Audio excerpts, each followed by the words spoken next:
ओम नमः सिद्धेभ्यः। ओम नमः सिद्धेभ्यः। ओम नमः सिद्धेभ्यः। मंगलम भगवान वीरो मंगलम गौतमो मुनि मंगलम पुण्य पुण्याद्यो जैन धर्मोस्तु मंगलम सर्वमंगल मांगल्यम सर्वकल्याणकारकम प्रधानम सर्वधर्माणां जैनं जयतु शासनं जैनं जयतु शासनं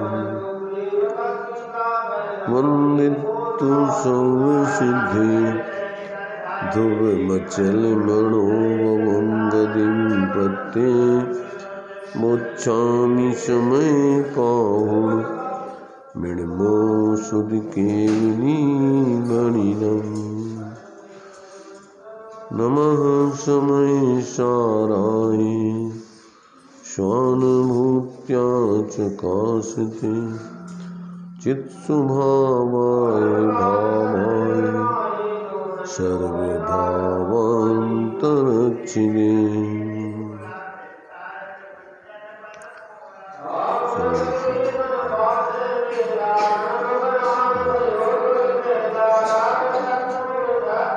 समय सार जी अपना ये ग्रंथ स्वाध्याय में चल रहा है। सर्वशुद्ध ज्ञान अधिकार की 387, 88, 89 गाथा अपनी चल रही थी। इसमें आचार्य देव ने जीवों का जीवन दो प्रकार से चलता है, एक ज्ञानपूर्वक, एक अज्ञानपूर्वक। ज्ञानपूर्वक का जीवन सुख शांतिमय होता है और अज्ञानतापूर्वक जो जीवन है वह दुख अशांतिमय होता है। तो उस दुख और अशांति को दूर करने की सभी जीवों की भावना रहती है, सभी जीव चाहते हैं। तो आचार्य देव कहते हैं कि अपने लिए उस अज्ञानतामय जीवन का त्याग करना चाहिए और ज्ञानपूर्वक का विवेकमय जीवन जीना चाहिए। पहले तो अज्ञानतामय जीवन क्या है उसको समझें। जी तो रहे जीव अनादिकाल से अज्ञानतामय ही, जिसको शास्त्रीय भाषा में अपन कर्म और कर्मफल चेतना कहते हैं। कर्म करते हुए व कर्म के फल को भोगते हुए का जीवन। और कर्म आचार्यों ने दो प्रकार से बदला है, या तो जीव शुभ कर्म करता है या शुभ कर्म करता है। उसी को अपन बोलते हैं कि दिन रात शुभाशुभ भावों से मेरा व्यापार चला करता, मानस वाणी और काया से आश्रव का द्वार खुला रहता। शुभ और अशुभ की आकुलता ज्वाला का आकुलता का से झुलसा है मेरा अंतस्थल, शीतल समकित किरणें फूटे संबर से जागे अंतर्मन। तो जो दो प्रकार से जीव पराश्रित जीवन जी रहा है अनादिकाल से, और उसका फल जो बाहर में सांसारिक दृष्टि से सुख और दुख कहते हैं, पर पारमार्थिक दृष्टि से वो सब दुख रूप ही है। पुण्य के उदय में अपन को जो सुख जैसा लगता है वो वास्तविक दृष्टि से सुख नहीं है। उसमें अपन को जैसे खाज हो जाने पर अपन खुजाते हैं तो ऐसे लगता है थोड़ी शांति सी मिल रही है, परंतु उसके बाद बहुत तकलीफ होती है उससे। तो जो पुण्य के उदय में व्यक्ति आसक्ति करके उसको होकर के सुखी मानते हैं, तो आचार्य कहते हैं कि भोग पुण्य फल हो एक इंद्री, क्या इसमें लाली, कुतवाली दिन चार वही फिर खुरपा और जाली। पुण्य का उदय ज़्यादा तो रहता नहीं है, बदल जाएगा, पाप में कन्वर्ट हो जाता है। जब उस पुण्य के फल को भोगने में आसक्ति अज्ञानता पूर्वक प्रवृत्ति जीव की होती है तो फिर पाप का बंध होता है, आगे फिर दुर्गति में चला जाता है। इसलिए यहाँ कहते हैं कि अपने लिए जो विवेक पूर्वक भेद विज्ञान पूर्वक आत्माश्रित जीवन है, उस आत्माश्रित जीवन को अपने जीवन में प्रकट करके जीना चाहिए, जिसको अपन धर्ममय जीवन बोलते हैं, मोक्ष मार्ग का जीवन बोलते हैं, स्वाश्रित जीवन बोलते हैं। ऐसा जीवन जीने के लिए आचार्य देव यहाँ प्रेरणा कर रहे हैं कि अज्ञानतामय जीवन को त्याग करने की भावनाएं भाव और उसका त्याग करते हुए यथा अपनी शक्ति प्रमाण और अपना ऐसा ज्ञानमय स्वाश्रित जीवन जियो, जिससे तुम्हारे संसार के दुखों से निवृत्ति होवे और उस आत्मिक परम सुख को क्रम से प्राप्त करते हुए ऐसी वो सिद्ध दशा, पूर्ण सुखमय दशा, परमात्मा दशा को प्राप्त करके आप हमेशा हमेशा के लिए सुखी हो जाओ। तो उस बात को यहाँ पर आचार्य देव यहाँ पर जो इन 3 गाथाओं में स्पष्ट करके ये समझा रहे हैं कि जो अज्ञानता पूर्वक का जीवन है वो कर्म और कर्म फल के भोगनेमय है, यानी दोनों प्रकार से उसका आकुलतामय ही जीवन है, वो निराकुलतामय स्वास्थ्य जीवन नहीं है। उसको छोड़ने की पहले तो ज्ञान में आने चाहिए दोनों प्रकार का जीवन, और फिर अपन को उस पर विश्वास आना चाहिए कि हाँ ये बात सही है।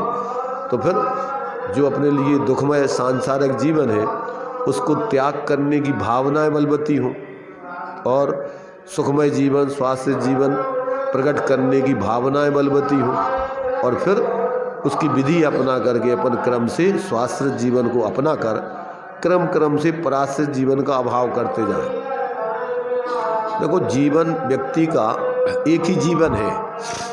अब उस जीवन को आप या तो इस तरफ का जियो या इस तरफ का जियो।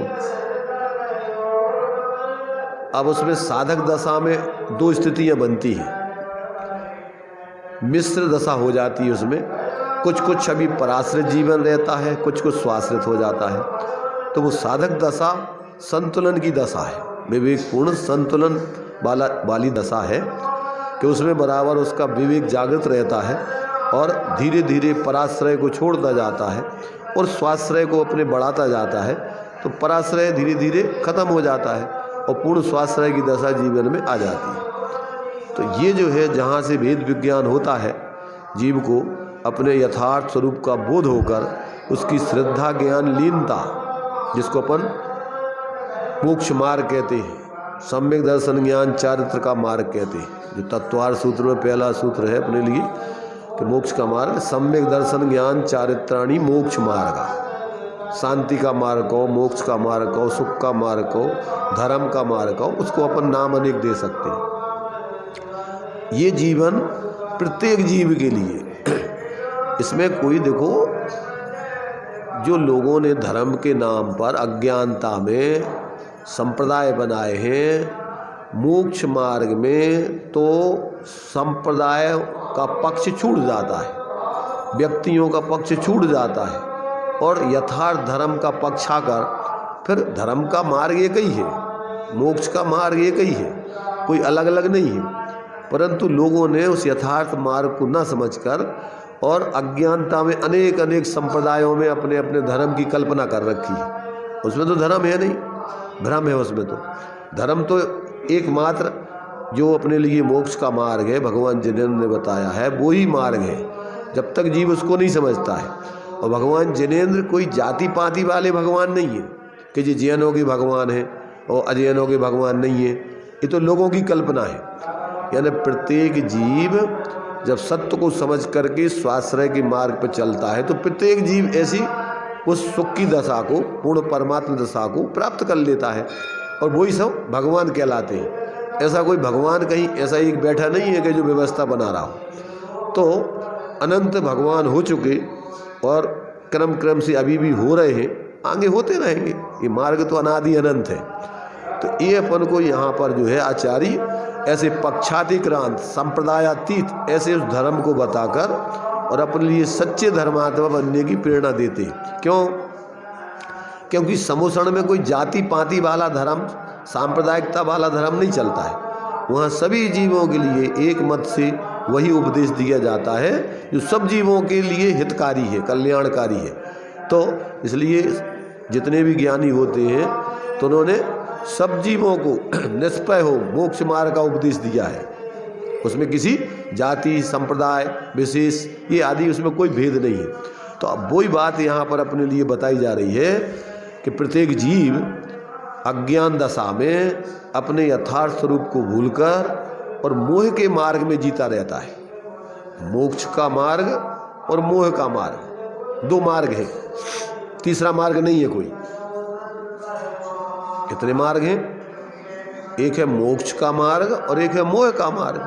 मोह का मार्ग पराश्रित है, दुख रूप है, और मोक्ष का मार्ग स्वाश्रित है, सुख रूप है, सुख का कारण है।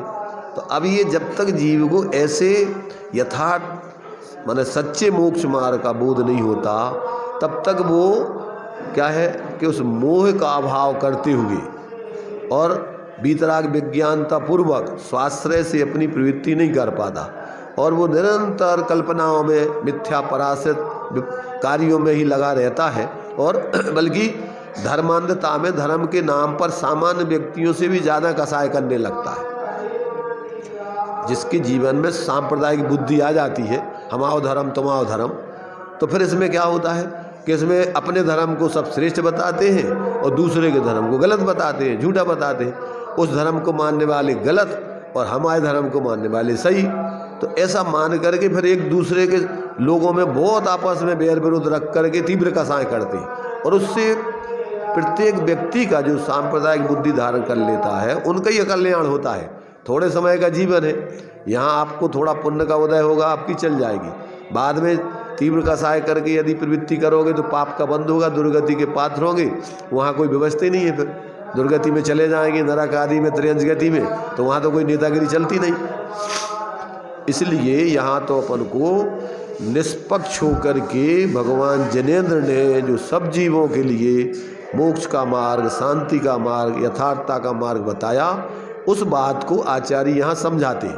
तो इसलिए अपन को यहाँ पर जो अभी 3 गाथाएं पढ़ी हैं, तो कर्मों के संन्यास की भावना और धर्ममय जीवन जीने को प्रकट करके उसमय जीने की भावना, ये दोनों भावनाएं भाने के लिए और फिर अधर्ममय जीवन छोड़कर धर्ममय जीवन जीने की प्रेरणा दी है। तो इसमें जो ये कलश दिया हुआ है 225 नंबर का, इस कलश का अपन देखिए भाव पढ़ के, और इसको 3 प्रकार से त्याग जो है अधर्म का त्याग, कर्मों के त्याग करने को यहाँ पर बता रहे हैं कि पहले अपन ने अज्ञान दशा में जो कुछ कर्म किए उसको उसके त्याग की भावना बोलते हैं प्रतिक्रमण। अपन लोग करते हैं ना प्रतिक्रमण। और वर्तमान में अपने जीवन में अगर वो गलत कार्य कर्म चल रहे हैं अधर्म रूप, तो वर्तमान में उसकी आलोचना की जाती है। क्या की जाती है? उसकी आलोचना। और भविष्य में ऐसे कार्य नहीं करें तो उसके लिए अपन प्रत्याख्यान करते हैं। भविष्य के ऐसे कार्य अधर्ममय जीवन जीने के त्याग करने के लिए वो प्रत्याख्यान है। ऐसे 3 प्रकार से यहाँ पर जो है ये इन 3 गाथाओं में आचार्य ने बताकर और उसकी वो विधि समझाते हैं, भेद प्रभेद 49 भंग करके 49 के पूर्वकृत कृत्यों को छोड़ने के लिए उसका प्रतिक्रमण का विधान बताते हैं। यहाँ 49 के भंगों से वर्तमान की आलोचना करने को बताते हैं और 49 के भंग से त्याग करने के लिए अपने लिए प्रत्याख्यान की यहाँ पर भावना बतलाते। तो अब वो 49 के भंग क्या है उसको भी आचार्य देव यहाँ लिखते हैं। जैसे अपन लोग आलोचना पाठ में पढ़ते ना, 108 प्रकार से पाप करता रहता है, मुख्य रूप से वो श्रावकों के लिए है, तो उसमें पाप को ही छोड़ने का मुख्य रूप से उपदेश है। और धर्ममय माने व्यवहार धर्म आदि करके और परमार्थ धर्म पूर्वक जीवन जीने की प्रेरणा है। पर यहाँ तो संसार के अभाव करने के लिए कर्म मात्र को त्याग करने की आचार्य भावना बतलाते हैं। और कर्म फल को त्यागने के लिए जो कर्म की 148 प्रकृतियाँ होती हैं, तो 148 प्रकृतियों का अभाव करने के लिए आगे कर्म फल चेतना के अभाव की विधि बताते। तो यहाँ पर अपने लिए बहुत ही माने सम्यक प्रकार से सूक्ष्म दृष्टि से संपूर्ण आत्मकल्याण करने की विधि आचार्य बतला रहे। तो अपन को यहाँ एक बार ये बात अपन समझ लें तो फिर अपन 24 घंटे सजग होकर के जिएंगे। देखो मंदिर में, स्वाध्याय में, भगवान के समोषण में आपको ये सारी विधियाँ बताई जाती हैं। समोषण में भी जैसे मान लीजिए 3 टाइम 6-6 घड़ी प्रवचन होता है दिव्य ध्वनि कीर्ति भगवान की। कितनी? 6 घड़ी। एक घड़ी कितने मिनट की होती? 24 मिनट की एक घड़ी होती है। तो 6 घड़ी, 6 घड़ी माने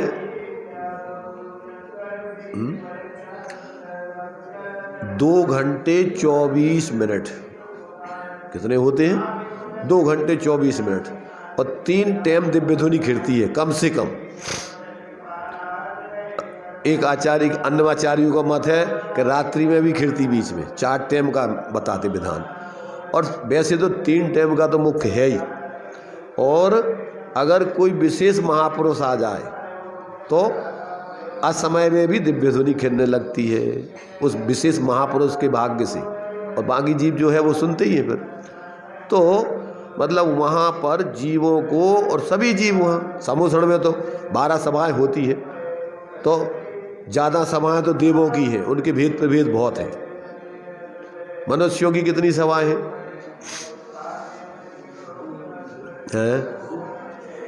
मनुष्यों की 3 सभाएँ होती हैं। एक मुनि, एक श्रावक और एक अर्जिका या श्राविकाएँ। अर्जिका माता की अलग से सभा नहीं होती है। जो श्राविकाओं का कोठा होता है उसी में ही अर्जिका माता आगे बैठती है, पीछे और सब लोग बैठते हैं।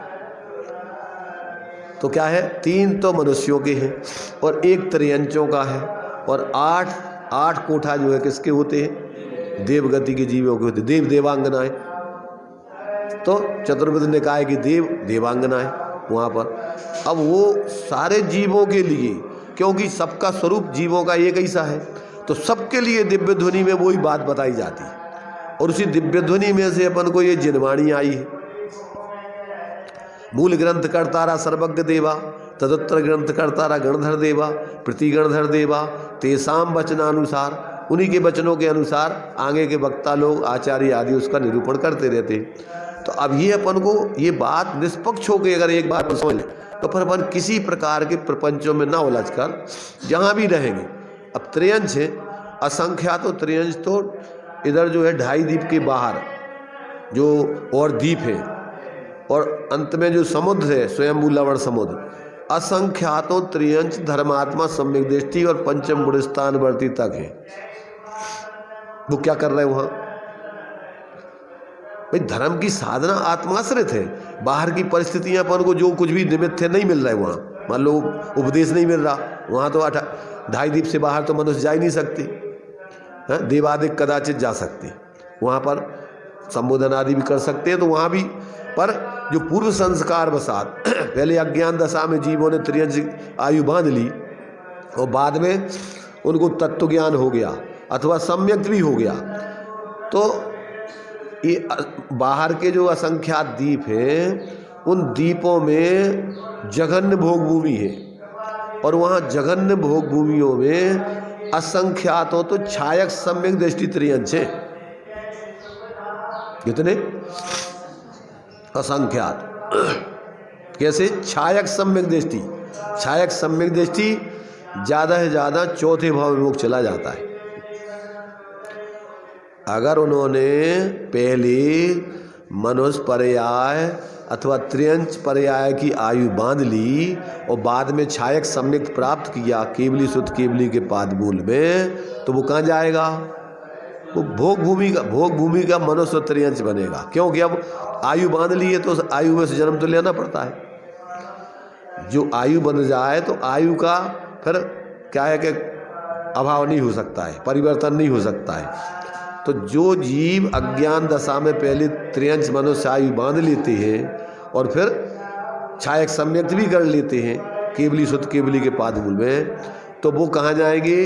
जो भोग भूमियाँ हैं। तो जो असंख्यात द्वीप है 2.5 द्वीप के बाहर, वहाँ पर वो जघन्य भोग भूमि है, वहाँ भी त्रियंश चले जाते हैं। और बाकी जो दूसरी भोग भूमियाँ हैं उत्तम मध्यम जगन आदि, वहाँ जन्म ले लेते हैं। ऐसे मनुष्य तो उधर जा नहीं सकते 2.5 द्वीप के बाहर।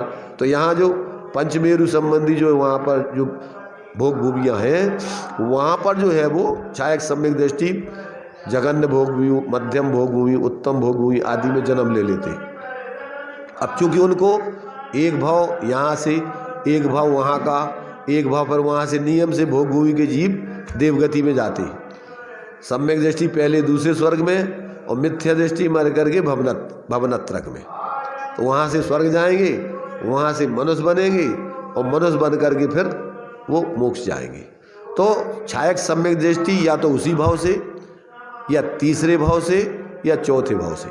अगर किसी ने नरकायु बांध ली है और बाद में सम्यक किया जैसे राजा श्रेणिक, तो वो तीसरे भाव में मोक्ष जाएंगे। तो मतलब ये है कि जिसको यथार्थ तत्व का बोध हो जाता है, भेद विज्ञान हो जाता है, यथार्थ धर्म जीवन में प्रकट हो जाता है, तो कदाचित अपन को बाहर में धर्म के निमित्त ना मिल पाए। अब नरकों में तो मंदिर नहीं है, कोई उपदेश देने वाला नहीं है, वहाँ पर कोई जिनवाणी पढ़ने की व्यवस्था नहीं है, आपस में धर्म की चर्चा करने वाला भी नहीं है। तो वहाँ पर वो 7 नरकों में जीव हैं सम्यक दृष्टि।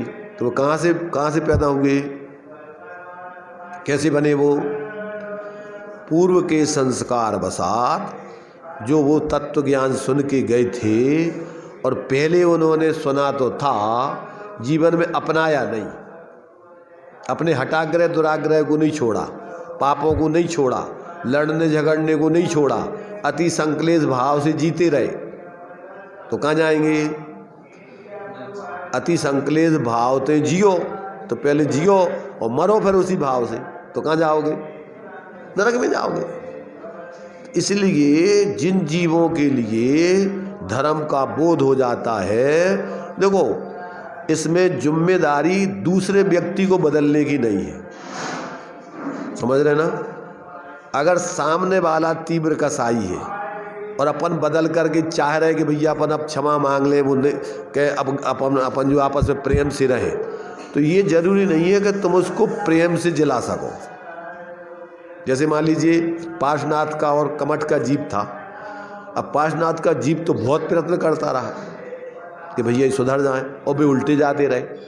तो उनने अपनी तरफ से फिर उनके प्रति साम्य भाव धारण करके, मैत्री भाव धारण करके अपनी तरफ से दुर्भाव छोड़ दिया। अब सामने वाला अगर नहीं सुधर रहा है तो उसका परिणाम वो हो गया, अपने लिए उसकी जिम्मेदारी नहीं। इसलिए अपन तो अपनी तरफ से पूर्ण रूपेण सभी जीवों के प्रति आत्मीयता से भेद विज्ञान करके, मैत्री भाव धारण करके उनके प्रति किसी प्रकार का बैर विरोध धारण नहीं करें।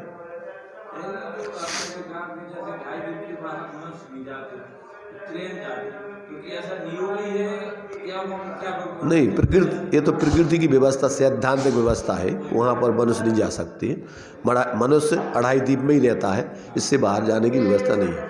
तो वो एक प्रकृति की सैद्धांतिक व्यवस्था है वो।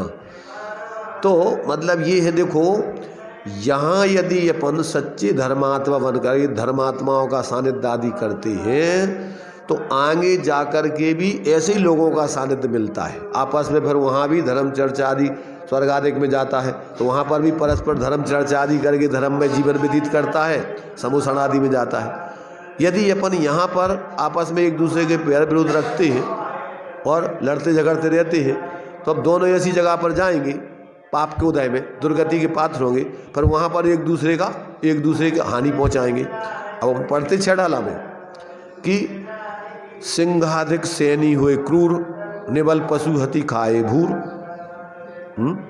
और कबहू आप भयो बलहीन और सबलन कर खायो अति दीन।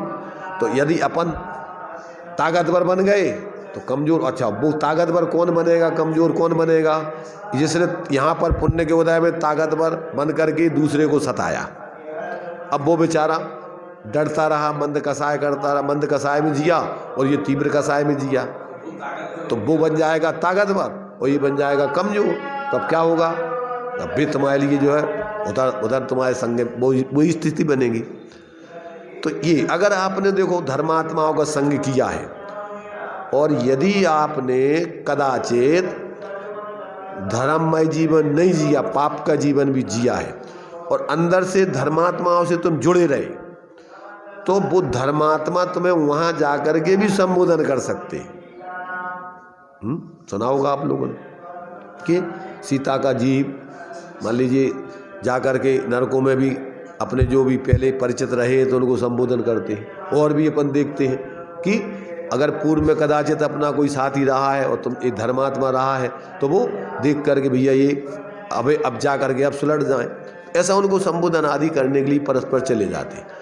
तो तुम्हारे ये जो संस्कार है, सत्संग आदि है, उसका परिणाम अपने लिए अच्छा मिलता है। और जो बुरा जीवन जीता है यहाँ पर भी वो शांति से नहीं जी पाता है, बेचैन रहता है। भले ही पुण्य के उदय में तुम मानते रहोगे हम ऊँचे हैं, पर चैन से तो नहीं जी पाओगे। अपन देखते हैं जितने लोगों ने दादागिरी की, गुंडागिर्दी की, तो उस समय तो पाप के उदय, जिनके पाप का उदय था वे बेचारे सहन करते रहे। अब जब उनका घड़ा भर गया तब क्या दशा होती है? अभी अपन देखते हैं कि उनका क्या दशा हो रही है। अब जेलों में सड़ते हैं, यहीं पर उनकी दुर्दशा हो जाती है, यहीं पर बाद में मारे जाते हैं। तो मतलब ये है कि बुरे कार्यों का, भावों का परिणाम कभी भी अच्छा नहीं आता है। और वो इस प्रकार के भाव वही करता है जिसको यथार्थ धर्म का बोध नहीं होता है। वो धर्म के नाम पर भी सांप्रदायिकता के आधार से उन्माद कर दे।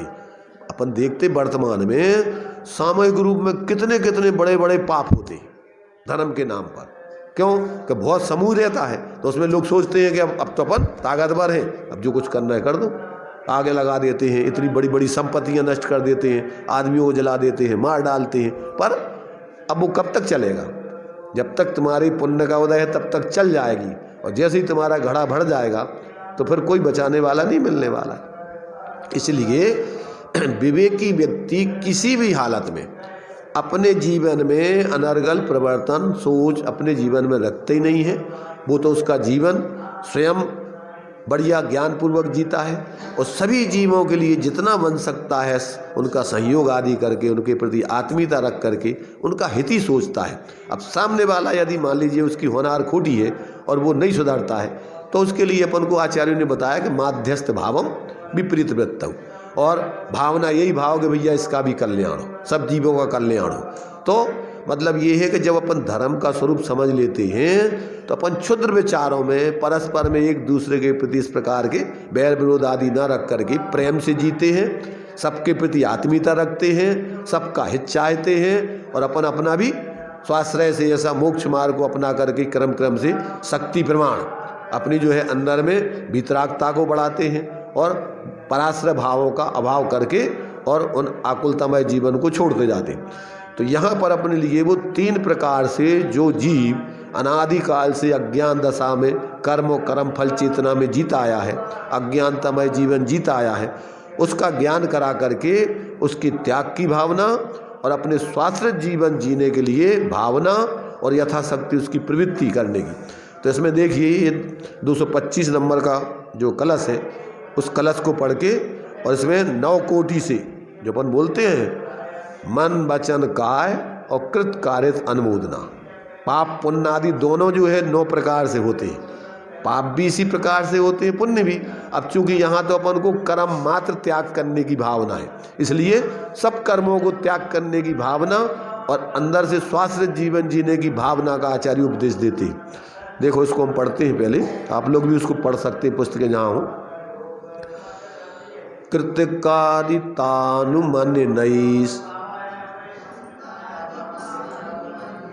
669 पेज पर कृतिकारितानुमनिनैस् त्रिकाल विषयम मनोवचन कायै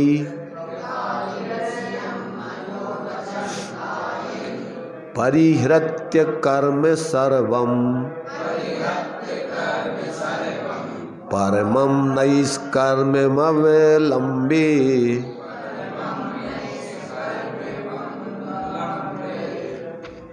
इसका देखो, इसका हिंदी जो छंद दिया है, इसमें दिया है, आपके में नहीं होगा, हम पढ़ते हैं।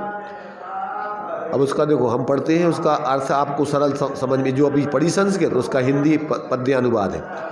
भूत भविष्यत वर्तमान के सभी कर्म कृत कार्य अरु अनुमोदनादि में सभी ओर से सबका कर परित्याग हृदय से वचन काय से अवलंबन लेता हूँ परम निष्कर्म भाव का।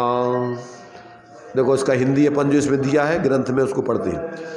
त्रिकाल, यहाँ पर देखिए, पहले सकल कर्मों के संन्यास की भावना को नचाते माने भाते। अब यहाँ त्रिकाल की, त्रिकाल माने भूत, अतीत, भूत कहो या अतीत कहो, वर्तमान और अनागत या भविष्यत काल संबंधी कहो। सर्वम कर्म, समस्त कर्म को कृत कार्यत अनुमननई, कृत कार्यत और अनुमोदना से, कृत माने खुद किए हो, कार्यत माने दूसरों से कराए हो, और अनुमोदना माने करते हुए की अनुमोदना की हो, अच्छा माना हो।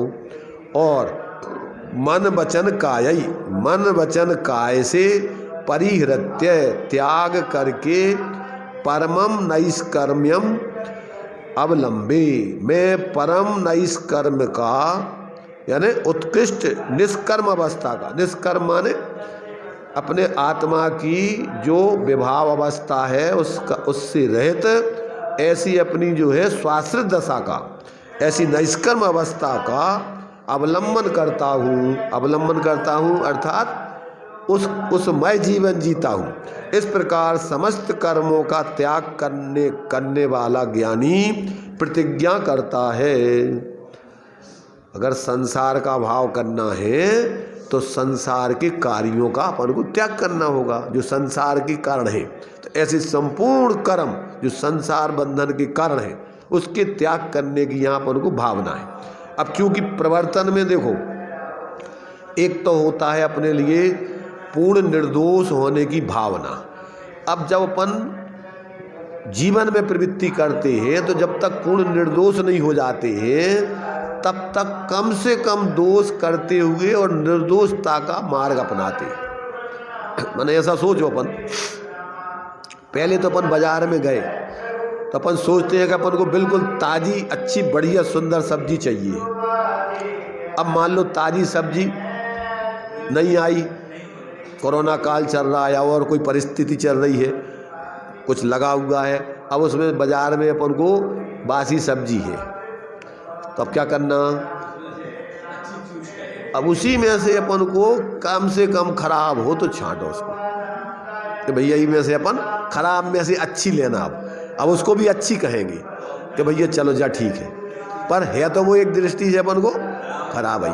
तो ऐसे ही अभी जब तक अपन पूर्ण निष्कर्म दशा, पूर्ण स्वास्थ्य दशा नहीं प्राप्त कर पा रहे तो कम से कम पाप कार्यों का त्याग करके, और जिसमें अपन को जो है कम से कम पाप आदि होते ऐसे पुण्य के कार्य, व्यवहार धर्म के कार्य, इनमें लगकर और फिर अपन जितनी सामर्थ्य अपनी स्वास्थ्य रहेगी साधना करें। तो इससे क्या होगा? इससे ये होगा कि जो जितना स्वास्थ्य रहे उतना तो अपन को आनंद, शांति, निराकुलता ही मिलेगी। और जो अपने लिए अभी अपन जो शुभ कार्य कर रहे हैं उससे अपन को क्या होगा? पाप का बंध नहीं होगा तो अपन दुर्गति में नहीं जाएंगे, पुण्य आदि का बंध होगा तो सुगति में, देव आदि गति में, मनुष्य आदि गति में रहेंगे, वहाँ अपन धर्म की साधना करेंगे। देव पर्याय में गए, देखो सम्यक दृष्टि जीव मर करके भवनत्व में पैदा नहीं होता, स्त्री पर्याय में पैदा नहीं होता, किल विषक आदि जो और हीन जाति के स्थिति देव भी पैदा नहीं होता, वो तो उत्कृष्ट देव पर्याय वैमानिक होता है। और वहाँ वो जा करके समोषण आदि में जा करके बढ़िया भगवान का साक्षात उपदेश सुनता है।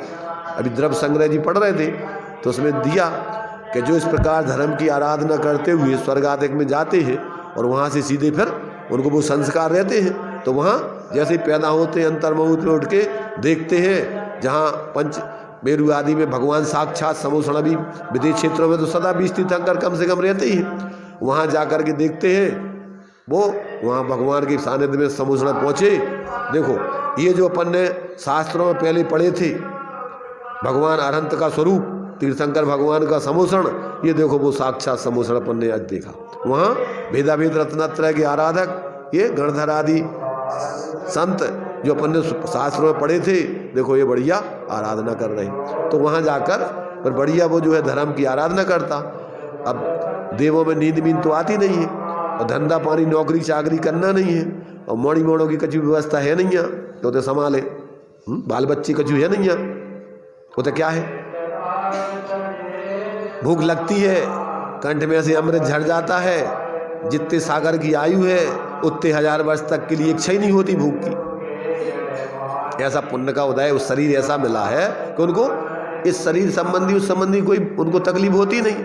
अब इतना जरूर है कि वो उस पर्याय से साक्षात अब पूर्ण उत्कृष्ट साधना करके भगवान नहीं बन सकते, पर अपनी भावना को बहुत विशुद्ध बना करके अपने धर्म संस्कारों को बहुत दृढ़ कर सकते हैं साक्षात समोषण में रहकर। तो वहाँ जा कर के बढ़िया जो है अपना जीवन आनंद माने जो अपने यथायोग पद के अनुसार धर्ममय जीवन जीते हैं, और रात दिन उनके लिए धर्म चर्चा या साधना के अलावा कोई काम है नहीं। व्यवस्था बाहर की सांसारिक पापकारी करना नहीं पड़ते, ना कोई धंधा पानी करना है, ना कोई और कुछ नौकरी चाकरी करना है। वहाँ तो शरीर की संबंधी भी कोई ऐसी आकुलता है नहीं, व्यक्ति एक शरीर है, इच्छा करो वहाँ उनको रिद्धियाँ होती हैं, वहाँ पहुँच जाते। तो मतलब ये है कि जब तक वो अभी संसार में रहेंगे, अब जब तक पूर्ण निष्कर्म दशा प्राप्त नहीं हुई, तब तक उनको बाहर से कोई समस्या ज़्यादा नहीं होती, और बराबर वो अपने धर्म के संस्कारों को दृढ़ करते हुए जीते हैं। अब मनुष्य पर्याय में आएंगे तो यहाँ करके फिर उत्कृष्ट साधना कर सकते हैं। और सम्यक दृष्टि ध्यान रखना, सम्यक दृष्टि मर करके पंचम आदि कालों में ऐसी जगह पैदा नहीं होता है। कहाँ पैदा होता है? जहाँ साक्षात तीर्थंकर भगवान आदि रहते हैं, साक्षात मोक्ष जा सकते हैं, ऐसे स्थानों में पैदा होता है। आज जो वातावरण अपन देखते हैं माने जो विपरीत है, क्योंकि इस काल में क्या है, बेजीव पैदा होते हैं मिथ्या दृष्टि जो पहले धर्म की आराधना करके नहीं आए। अब चूंकि अपन ने कुछ ऐसा पुण्य किया कि अपन को ऐसे संस्कार मिले कि जिससे अपन मनुष्य पर्याय में आ गए, जैन कुल में आ गए, और यहाँ अपन को अभी सत्य बात सुनने को मिल रही। और यहाँ यदि अपन ने इस सत्य बात को सुन समझकर और अपने जीवन में प्रैक्टिकल करने का प्रयत्न नहीं किया, तो फिर यह मानुष पर्याय सुकुल सुनना जिन वाणी, और ये भी दिगाई ना मिले सुमणि जो उधर ही समानी। ऐसी व्यर्थ चली जाएगी तो फिर कहाँ चले जाएंगे।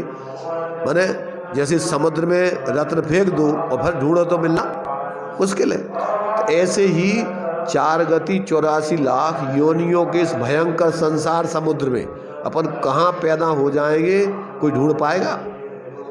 असंग आदि पर्याय में चले गए तो वहाँ तो अपने बुद्धि ज्ञान ही नहीं होगा, क्या करोगे वहाँ? इसलिए अपन को ये बहुत सुंदर अवसर मिला है। इसमें अपन भगवान जिनेंद्र की वाणी देखो, जैन कुल में आने के बाद अपने लिए इतनी चीज़ें तो इतना अपने पास सामग्री तो रहते ही है कि अपन शांति से वर्तमान पर्याय थोड़े से समय की है, शरीर को भोजन मिल सके, कपड़े मिल सके, ज़्यादा ज़रूरत नहीं है। अपन को बक्सा भर के रखने की ज़रूरत नहीं है उनकी सार संभाल करके पाप करने की। कितने कपड़े चाहिए? जयललिता थी ना, सुना होगा आप लोगों ने, तो उसके पास 750 चप्पल जूता चप्पलें थे, 10,000 साड़ियाँ थी। जब वो कहीं जाती थी ना तो वो गाड़ी लेकर के बक्सा भर के, और पहनने में उसको 2-4 घंटे ये पहनती थी, फिर देखती थी कि जा अच्छी नहीं लग रही है, जा बदलो, जा पहनो। तो कितना समय उसी में पूरी ज़िंदगी खराब करती थी।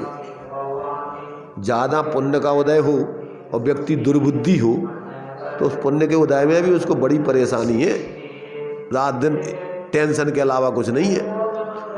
इसलिए जब तक अपन को विवेक जागृत नहीं होता है तब तक व्यक्ति बाहर में इन जितने भी बाहर के संयोग आदि हैं इनमें ही मूर्छित होकर के अपनी ज़िंदगी खराब करता है। इसलिए यहाँ पर अपन को कि जो भी बाह्य परिस्थिति बनती है उसमें अपन को इस मनुष्य पर्याय में जैन कुल में कम से कम परिग्रह, 5 पापों में परिग्रह पाप है।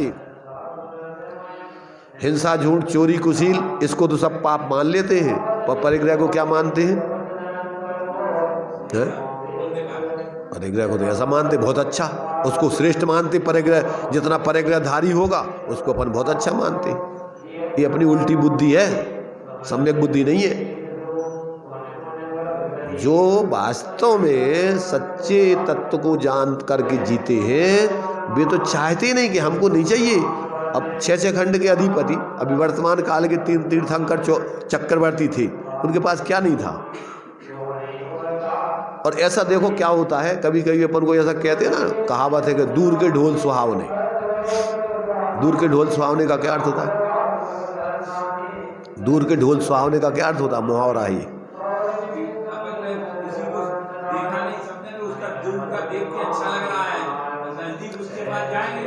देखो उसका अर्थ ये होता है कि दूर ढोलक माने बाजे बज रहे हैं तो अपन को लगते हैं अरे क्या बढ़िया आवाज आ रही, और तुम्हारे आकर के कानों पे धमाधम ठोकने लग जाए कोई,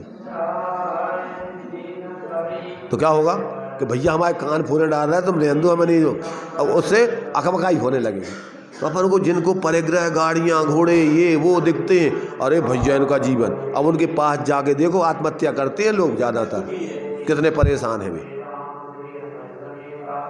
इसलिए अपन को विवेकी व्यक्ति तो कि वो दिन कब आएगा कि हम सारे परिग्रह आदि को छोड़कर और ऐसे अपने इस एकाकी स्वरूप की आराधना करते हुए अतीन्द्रिय आनंद को भोगेंगे। ये सारे विकल्प कौन इसको ला दे?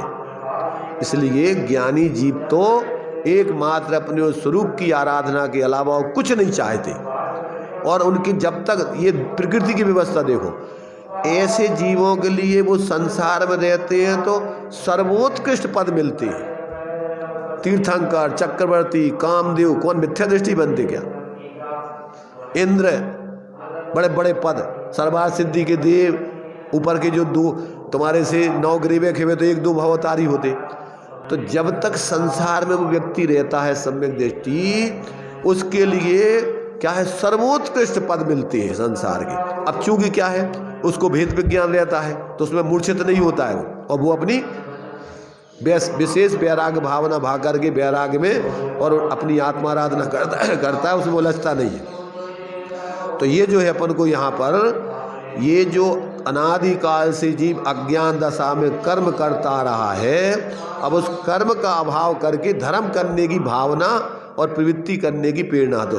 तीनों कालों में, तो पूर्व में, वर्तमान में, भविष्यत काल में, मन से, वचन से, काय से, कृत कार्य अनुमोदना से और मन वचन काय से उनका त्याग करके मैं परम निष्कर्म का उत्कृष्ट निष्कर्म अवस्था का अवलंबन करता हूँ। इस प्रकार समस्त कर्मों का त्याग करने की ज्ञानी प्रतिज्ञा करता है कि अब तो हम ऐसी उस निष्कर्म दशा को ही प्राप्त करेंगे। तो जब तक अभी पूर्ण निष्कर्म दशा नहीं होती, उसकी साधक दशा होती है। अभी आगे खुलासा करेंगे कि अवरस सम्यक दृष्टि, देशवृत्ति सम्यक दृष्टि और छट्टम आदि गुणस्थानवर्ती, ऐसे मुनिराज जो अपन जिसको मध्यम अंतरात्मा लेते हैं 6 ढाला में। मध्यम अंतरात्मा के कितने भेद हैं? देखो अंतरात्मा की 3 भेद हैं। उत्तम, मध्यम, जगन त्रिविध के अंतरात्म ज्ञानी, द्विविध संगविन सदुपयोगी, मुनि उत्तम निज ध्यानी, और मध्यम अंतरात्म है जे देश वृत्ति अनगारी और जगन कहे अवरत समदृष्टि, तीनों से मगचारी। तो एक तो अवरत सम्यक दृष्टि 4थे गुणस्थान वाला, एक पंचम गुणस्थान वाले और एक मुनिराज छठम गुणस्थान आदि में सविकल दशा में प्रवृत्ति करने वाले। ये क्या है? मध्यम अंतरात्मा। तो इनके जीवन में क्या है? अभी जब तक शुद्ध उपयोग में लीन होकर के पूर्ण निष्कर्म दशा नहीं हुई, तब तक ये विवेक पूर्वक अशुभ से बचकर शुभ में रहते हुए अपनी शक्ति प्रमाण शुद्ध स्वरूप की आराधना करते हैं। इसको बोलते मिश्र धारा। क्या बोलते हैं? मिश्र धारा माने समझते हो? जैसा दृष्टांत के रूप में समझो, एक होता है कच्चा आम, एक होता है पका आम, एक होता है अध पका या अध कच्चा आम। तीनों के स्वाद में स्वाद अलग अलग होते। कैसे होते? कच्चा आम का स्वाद खट्टा, अध पके आम का या अध कच्चे आम का स्वाद खट मिठा, और पके आम का स्वाद मीठा पूरा। अब ये बीच की दशा है खटमिट्ठे या अधपके आम की। तो जो खट्टा है वो कच्चा है और जो मिठा है वो पका है। तो ऐसे ही जितनी स्वाश्रय की दशा है उसमें अतीन्द्रिय आनंद है, और जिसमें अभी पराश्रय है उसमें उतनी कम आकुलता है। पर जो अधपका होता है वो कच्चे जैसा खट्टा नहीं होता है।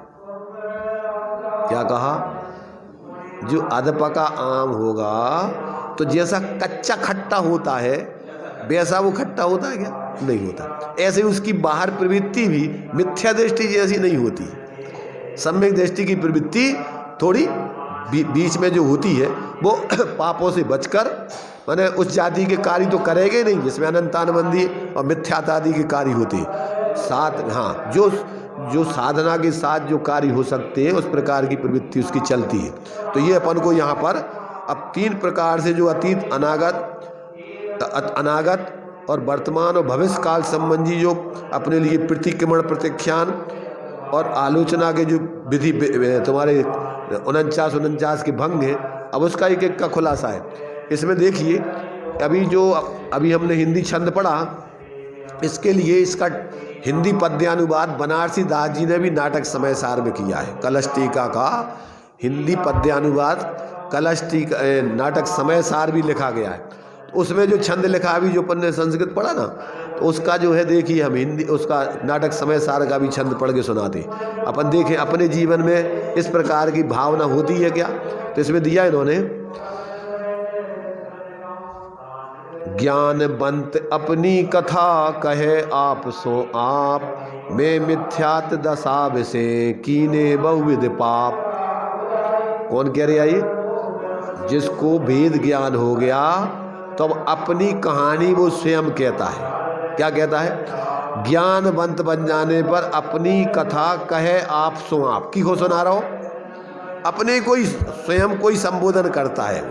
क्या संबोधन करे? अपन ने क्या बताओ अज्ञान दशा में क्या क्या गलतियां की। वैसे अपन व्यवहार से कहते, भगवान के सामने कहते, तो वैसे तो भगवान के सामने भी कहता तो निमित्त बना के भगवान के सामने है, पर सुनता कौन है? वो खुद ही सुनता है। ऐसे ही अपन को जो भी अपन कार्य करते हैं खुद ही कहकर खुद को ही सुन के अपने भाव शुद्ध करना है। अब इसमें दिया इन्होंने कि मैं मिथ्यात दशा से कीने बहुविध पाप। अब कैसे पाप किए? तो देखो उसने एक सवैया 31 लिखा है, हृदय हमारे महामोह की विकलताई। हमारे हृदय में, मन में क्या है? मोह की बड़ी आकुलता विकलता चलती रही। अब उसमें अपन ने क्या किया? ताते हम करुणा न कीनी जीव घात की। उस विकलता में, मोह की विकलता में, आकुलता में हमने जीवों के हिंसा आदि के घात की करुणा दया नहीं करी। मन में जो आया सो करते रहे। मन में आया आकुलता में बढ़िया अच्छी गीजर लगा के पानी बिना छनो और लगा के बढ़िया गर्म करके ठंड में खूब बढ़िया नहा के बढ़िया अपने लगा के साबुन नहाते रहे। और अब पहले तो नदियों में नहाते, अब कहाँ जाते? पहले अपन बोलते नदियन बेच चीरे धोवाए, कोसन के जीव मराए। और अब क्या बोलेंगे? नालियन बेच चीरे धोवाए, कोसन के जीव मराए। अब कहाँ जाएंगे? वो पानी सब नालियों में, सारे जीव बेचारे मर रहे हैं। और अपन इस शरीर की सुविधा के लिए या विलासता के लिए अपन क्या कर रहे हैं? बढ़िया उसका आनंद ले रहे हैं मोह से, आकुलता में। तो कहते हमने ताते हम करुणा न कीनी जीव घात की, आप पाप कीने औरन को उपदेश दीनो, हुती अनुमोदना हमारे यही बात की। करे कराए दूसरों की अनुमोदना करत रहे। अरे भैया तुम भी ले आओ गीजर बढ़िया, कितना बढ़िया, उसमें कोई आग ही नहीं जलाना, कछु नहीं करना, कछु छानना नहीं, पिया लगाओ सीधे और अपने गरम गरम पानी आता है। अब घरे रंदो से तुम भैया उनके रंदो से विभोगे हैं, तुम तो उनके शामिल मत हो। कृत कार्य अनुमोदना कि भैया हम तो नहीं लेंगे, हम तो अपनी शुद्धि से छान के काम में लेंगे। तो अब भी भैया संग बिचली जे बिनना और तुम रह जाओ, दुर्गति में नहीं रहे, तुम नहीं जाओ भाई।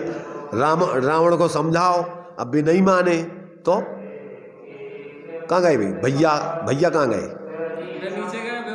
भी चले गए, मुख चले गए कछु तो है।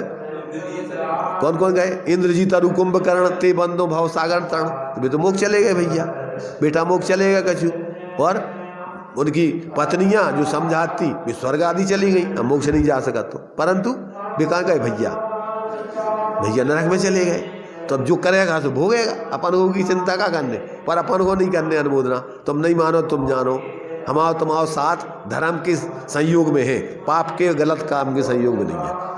हमने तुमसे शादी करी, धर्म पत्नी ढूंढी, हमने धर्म पति ढूंढो, हमने कर्म पाप पति नहीं ढूंढो, पाप पत्नी नहीं ढूंढी। हम तुम्हारा साथ नहीं देंगे। कर सका कि नहीं कर सका? क्या करने पड़े भैया? अब जे नहीं माने तो फिर अब क्या होइए? जी नाराज हो जाए तो हमें रोटी मोटी ने खावे कि हम बना के खा ले, पर हम दुर्गति का काम नहीं करेंगे। अरे हम दो ही की बता रहे ना। जिस देखो सुनो, देखो जी को पुण्य को उदय है वो की चलत है घर में, समझ रहे? कौनों की पत्नियों की चलत, कौनों की पति की चलत, तो अब जी की चलत है वो की बात है, जानो एक की थोड़ी एक तरफ से। तो अब वे सोच ले कि अगर उनको जिनको दुर्गति नहीं जाने तो वे अपनी इस प्रकार की गलत चीज की ना तो करवाएं, ना करें, ना अनुमोदन करें कि भैया हम नहीं कर सकते। तो ये जो है अपन को ऐसा कहते हैं कि आपकी ने और अन को उपदेश दीनो हुती अनुमोदना हमारे यही बात की। मन बच काया में मगन होए कमाए कर्म, थाए भ्रम जाल में कहाए हम पात की। कौन कहलाए? पापी। अपन बोला था प्रभु पतित पावन में अपावन चरण आयो शरण जी, यो विरद आप निहार स्वामी मेटो जामन। अपन भगवान के सामने अपनी खुद की आलोचना कि भैया आज तक हमने बहुत अज्ञान दशा में करी प्रभु, अब हम आपका सानिध्य मिल गया है, अब हम ऐसी गलती नहीं करेंगे। तो यहाँ पर तो कहते हैं हमने इस प्रकार भ्रम जाल में कहाई हम पात की, ज्ञान के उदय भय हमारी दशा ऐसी भई जैसे भानु भासत अवस्था होत प्रात की। मिट गयो तिमेर मिथ्यात्व मेरे उदय रवि आतम भयो, मोहर हरस ऐसो भयो मनु रंग चिंतामणि लयो। मैं हाथ जोड़ नवाऊं मस्तक बीनहूँ तुम चरण जी, सर्वोत्कृष्ट लोकपति जिन सुनऊ तारण तरण जी। जांचू नहीं सुरवास पुनि नर राज परिजन साथ, बुध जांचहूँ तुम जब तक आप जैसे नहीं बन जाए, तुम भक्ति भाव दीजिए शिवनाथ। तो ये जो है अपन को ये सब बातें आचार्यों ने अपन को बहुत ही सरल तरीके से कि भैया ये जीवन मिला है, विवेक पूर्वक जियो, होश पूर्वक जियो, प्रेम से जियो, परस्पर एक दूसरे का धर्म का संयोग करते हुए जियो, तो इस जीवन की सार्थकता है। तो ये जो है अब ये तीनों कल्प प्रतिक्रमण, आलोचना, प्रत्याख्यान, उनकी भंग बता करके कैसे कैसे मन भंग बनते हैं वो इसमें जानकारी। जैसे 108 प्रकार के अपन पाप करते हैं आलोचना पाठ में, समरंभ समारंभ आरंभ मन बच तन कीने प्रारंभ, कृतकार्यत मोदन करके क्रोध आदि चतुष्टय धर के, 7-8 जो इन भेदन थे आगे कीने पर छेदन के। अब वही बात यहाँ पर को इसमें पूरी खुलासा करेंगे। चलिए अभी अपना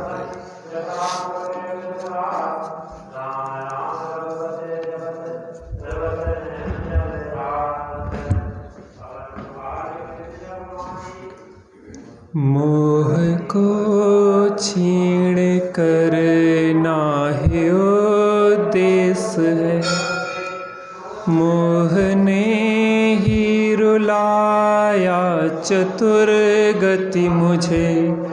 मोह अज्ञान आधार से पल रहा, ज्ञान वैराग्य बल से जीतूंगा इसे। जिन धर्म हमने समझा मरम, इसकी रक्षा में प्राण भी तज देंगे हम। ये मिटाता भरम और विपरीत सम, तेरी शरणा में मुक्ति को पाएंगे हम मोह के कारण दुखी हैं। मोह को क्षीण करना ही उद्देश्य है। मोह ने ही नचाया चतुर गति मुझे। मोह अज्ञान आधार से पल रहा। जे मोह को पोषण करने वाला कौन है? अज्ञान। और यहाँ पे अज्ञान का प्रलय करने की भावना भाई गई है कि हमारा यह अज्ञान मिट गयो तिमिर मिथ्यात्व मेरो, मेरा अज्ञान नष्ट हो और सम्यक ज्ञान ज्ञान चेतना का उदय हो, हमारे जीवन में भी नव प्रभात आ जावे। ऐसे प्रतिकरण, प्रत्याख्यान, आलोचना आदि के द्वारा, देखो सामायिक करते ना, आत्मानुभूति करना है, सामायिक के लिए बैठते हैं तो पहले क्या करते हैं? प्रतिक्रमण, प्रत्याख्यान और आलोचना, वंदना, स्तुति और फिर क्या करते हैं? ध्यान, व्युत्सर्ग। तो सामायिक अगर समता भाव रखना है, जब तक हमारे अंदर बैर भाव चल रहा है, एक दूसरे के प्रति कलुषता चल रही है, तो ना तो भक्ति में मन लगेगा और ना आत्मा की अनुभूति होगी। ऐसी सुंदरतम चर्चा त्यागी जी के माध्यम से यहाँ पे चल रही है। शाम को कार्यक्रम, क्या 7 बजे से कार्यक्रम है कोई विशेष? तो उसके लिए बाजार के मंदिर में पहुँचे।